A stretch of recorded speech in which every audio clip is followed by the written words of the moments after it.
After only a few short weeks back in Auckland, I was off again to collect more samples for the global Aerosphere Microbiome project.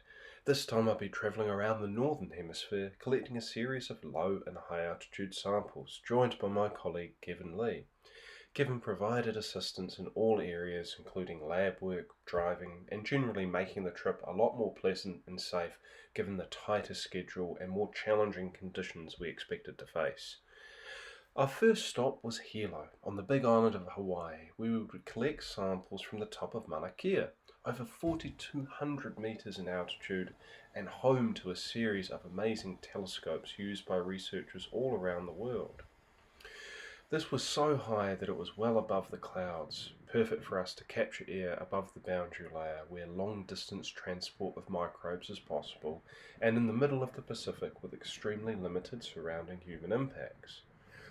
We also collected samples from the Hilo township to compare these two, and managed to get to Green Sand Beach, one of the few places on Earth that you can see such sands. As with the last trip, we moved on quickly to our next site, this time in the Mojave Desert in Southern California. We drove down from San Francisco. For me, it was absolutely incredible. I'd never been to the US before, and the infrastructure was absolutely massive. We enjoyed the Impossible Burger, massive servings, and we're on to our sampling site in Isaacs, named by its founder that created a spa where we were staying. It has since become a research station. After meeting some of the locals and conducting our science, it was time to get our helicopter sample and move on to the Canadian Arctic in Cambridge Bay.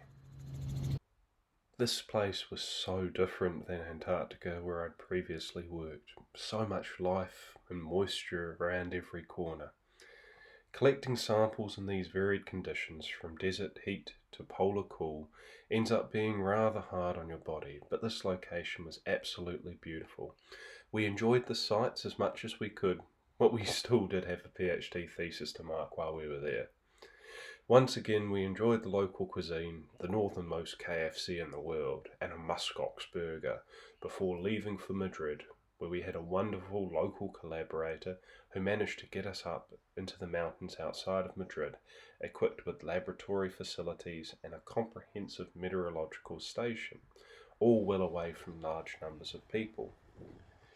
After the ground samples were collected, we planned a high altitude sampling around various restricted air zones with the help of a kind pilot who helped collect our samples at no charge. We just bought him a couple of bottles of wine as a thank you. From Madrid, we were off to Kuwait City in Kuwait.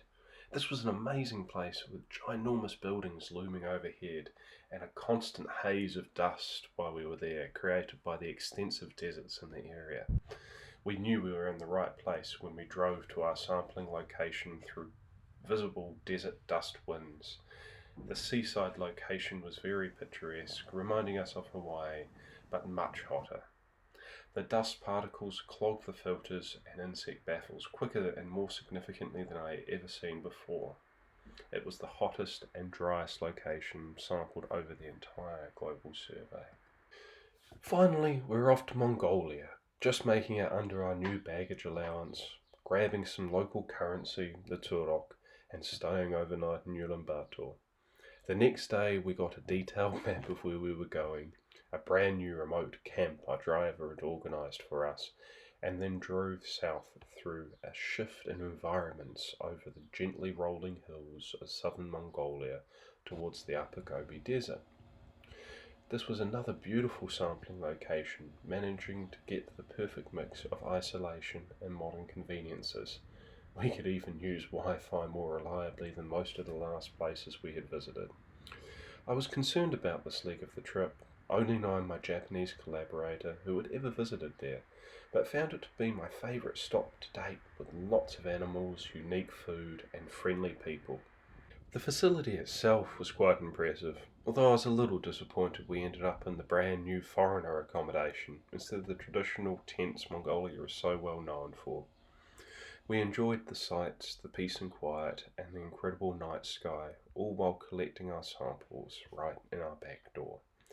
We flew home to Auckland with samples from Mongolia, Many of the remaining samples had been posted locally and made it back before me, ready for sample processing and DNA extraction. Another huge team was required to make the Northern Hemisphere sampling trip happen, and we are so glad for all of their support.